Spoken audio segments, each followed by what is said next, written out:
Well, here we are again, folks, and proud to be with you. This is Tidbits from the Word with Brother Peter. You remember we recapped a few minutes ago, or a little while ago, on the dispensation of conscience. And now what we've come into is a dispensation of human government.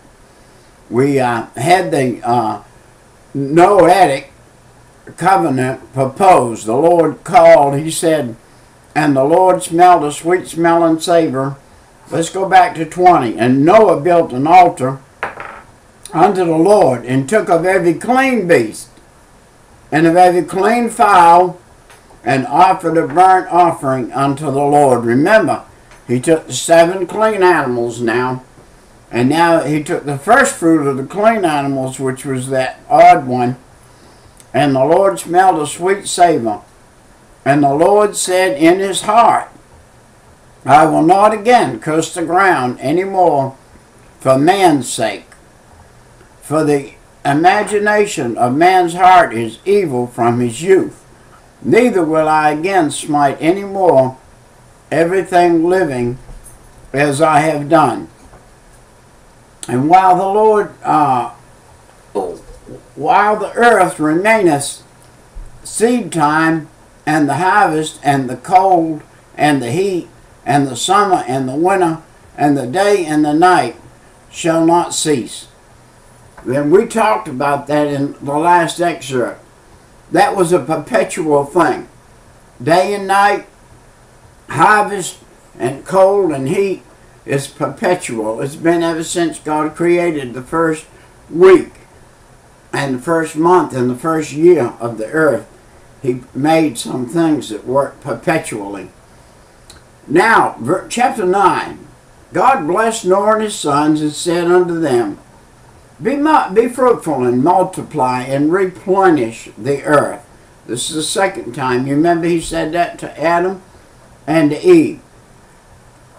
And the fear of God, the fear of you, and the dread of you shall be upon every beast of the earth, and upon every fowl of the air, and upon all that moveth on the earth, and upon the fish of the sea, and under your hand are they delivered. Every moving thing that liveth shall be meat for you, even as the green herb have I given you all things. Now remember, before the flood, man was a vegetarian. Now after the flood, he's told that he can eat of the meat. He can eat of the meat. And so here we got every beast of the field, and by the hand of men. Verse 6. Whosoever sheddeth man's blood, by man shall his blood be shed, for in the image of God made he man. Now what he's saying, if you murder a man or kill a man, then your blood should be killed. They should go ahead, and there is capital punishment, and here it is in the Bible. And you, he said, be fruitful and multiply, and bring forth abundantly in the earth, and multiply therein. Now in verse 8, the 5th covenant being made with Noah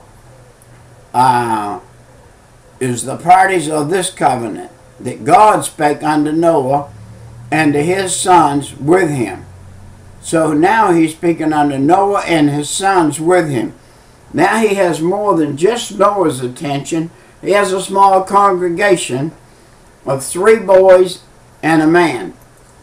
He said, And I, behold, I will establish my covenant with you, and with your seed after you, and with every living creature that is with you, of the fowls of the cattle, of every beast of the earth with you, from all that go out of the ark, to every beast of the earth.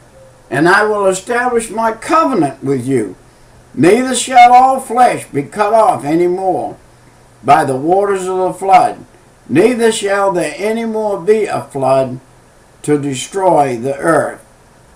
Now verse 12 is going to tell us in chapter 8 of the length of the covenant.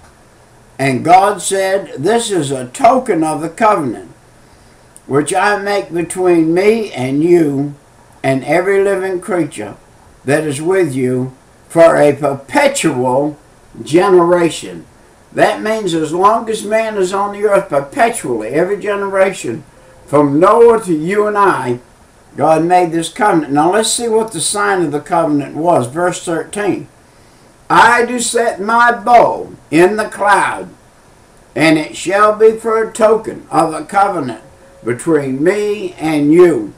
And it shall come to pass, when I bring a cloud over the earth, that the bow shall be seen in the cloud, and I will remember my covenant." Now remember, every time that you see a rainbow, God is saying He is remembering the covenant that He made with man.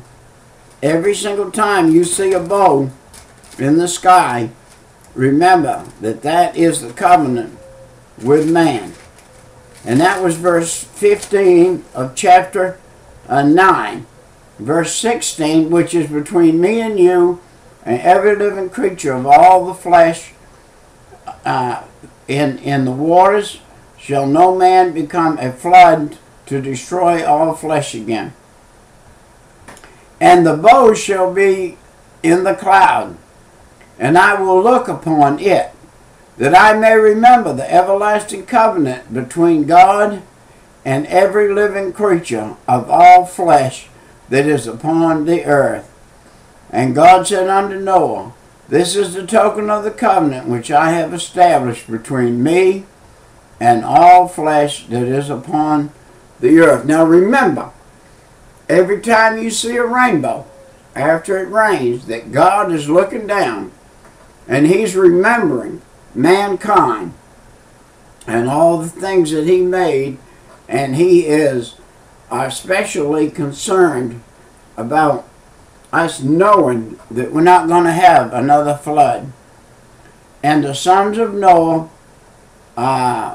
went forth of the ark with Shem, Ham, and Japheth. Ham is the father of Canaan. These are the three sons of Noah, and of them the whole earth was overspread." What did that just say? That said the what earth? The whole earth. The whole earth was overspread. The whole earth.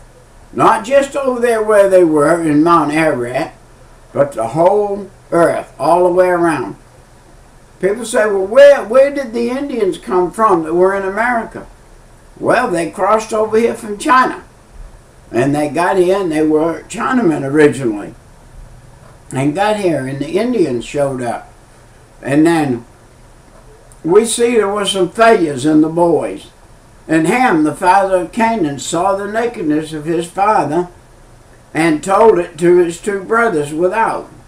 And Shem and Japheth took a garment, laid it upon their shoulders, and went backwards and covered the nakedness of their father, and their faces were backwards, and they saw not their father's nakedness. Neither, listen to this now, and Noah woke from his wine and knew what his younger son had done unto him. Now listen, strong drink. Here it is. Noah planted a vineyard. He grew some grapes. And after he grew the grapes, he made some wine. And he made that wine and he drank some of it. And he drank too much of it. And it passed him out. And while he was passed out, the devil visited. And you got to watch it. The devil will visit you in your weakest time. The devil will visit you when you least expect it.